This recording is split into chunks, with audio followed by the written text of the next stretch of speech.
2024 সালের জুলাই আন্দোলনকে যারা নিজেদের একক সম্পত্তি হিসেবে দাবি করছে তাদের তালিকা তৈরি করা হচ্ছে বলে জানিয়েছেন পুলিশের মহাপরিদর্শক মোহাম্মদ আলী হোসেন ফকির। সোমবার এক সংবাদ সম্মেলনে তিনি মন্তব্য করেন। আইজিপি বলেন, আমরাও রাজপথে ছিলাম, জুলাই বিপ্লব কারো বাপের সম্পত্তি নয়। এ সময় পুলিশের মহাপরিদর্শক জানান, ইনকিলাব মঞ্চের মুখপাত্র শরীফ ওসমান বিন হাদির হত্যাকারীকে অচিরেই দেশে আনা হবে।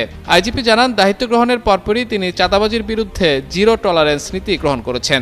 চাঁদাবাজির বিরুদ্ধে দলমত নির্বিশেষে ব্যবস্থা গ্রহণ করা হবে, দলীয় কোনো বিবেচনার সুযোগ নেই। ইতোমধ্যে মাঠ পর্যায়ে পুলিশ কর্মকর্তাদের এই বিষয়ে সুস্পষ্ট নির্দেশ দেওয়া হয়েছে। ব্লক এবং রেড দিয়ে সন্ত্রাসী, চাঁদাবাজ, মাদক ব্যবসায়ী সহ সব অপরাধীদের বিরুদ্ধে ব্যবস্থা গ্রহণ করা হয়েছে এবং চলমান আছে। আইজিপি বলেন, গত 12 ফেব্রুয়ারি উৎসবমুখর পরিবেশে অনুষ্ঠিত জাতীয় সংসদ নির্বাচনের মাধ্যমে নতুন সরকার গঠিত হয়েছে। সরকারের অন্যতম প্রধান অঙ্গীকার দেশের আইন শৃঙ্খলা রক্ষা করা। সে লক্ষ্যে দেশের স্বাভাবিক আইন শৃঙ্খলা বজায় রাখা হবে পুলিশের প্রধান অঙ্গীকার।